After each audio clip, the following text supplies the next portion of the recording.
The markets continued higher on Friday, which was creating a J-hook pattern in the NASDAQ and continuing the uptrend in the Dow and S&P 500, still making the 200-day moving average a viable target. Plus, even though we're up here in the overbought area, the J-hook pattern indicates there's been some consolidation. In this case, notice that the T-line acted as support as well as the 50-day moving average, and the J-hook pattern starting back up.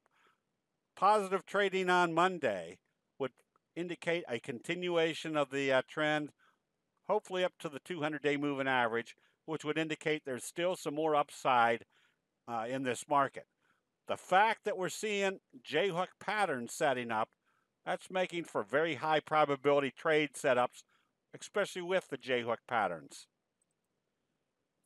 The J-hook pattern that's setting up in PTLA is providing a reiteration of coming into this trade because of this little pattern right here. Notice that we bought when we had the bobble breakout. Look how it failed at the 50, pulled back to the T-line, and then came back up through the 50, creating a J-hook pattern bobble breakout. Now we're looking at the next analysis, that if this is wave 1, the J-hook pattern wave 3 should be the same magnitude. The same scenario is applied to our recommendation on QTT. Once again, look at the classic pattern. The classic pattern is a fry pan bottom with the expectation of a strong price move.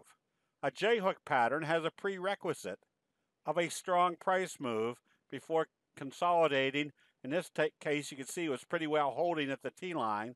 Now we've got bullish confirmation. If it opens positive, the expectation at this point is, again, wave 3 being the same magnitude as wave 1. The visual aspects is much more clear to the candlestick investor because when they sold it off, the bullish Harami told us the selling had stopped. The indication that they couldn't move away from the T-line was another indication that the sellers were not in control. And now we can see the bulls are back in control.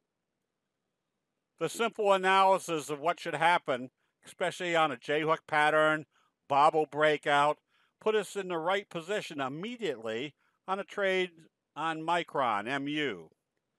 Knowing what should happen at this level and knowing what a doji best friend signal is, which is a doji followed by a gap up, the fact that they gapped up through the 50 and started trading positive told us we could be buying immediately because the 50 was not going to act as resistance anymore, making our analysis of a J-hook pattern wave 3 in progress, getting us in immediately, which does two things for the candlestick investor.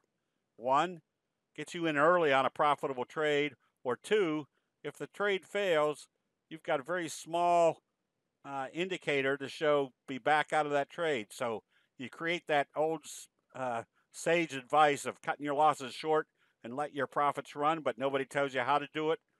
It's very simple analysis when you use candlestick signals. That'll be it. We'll see you in the chat room.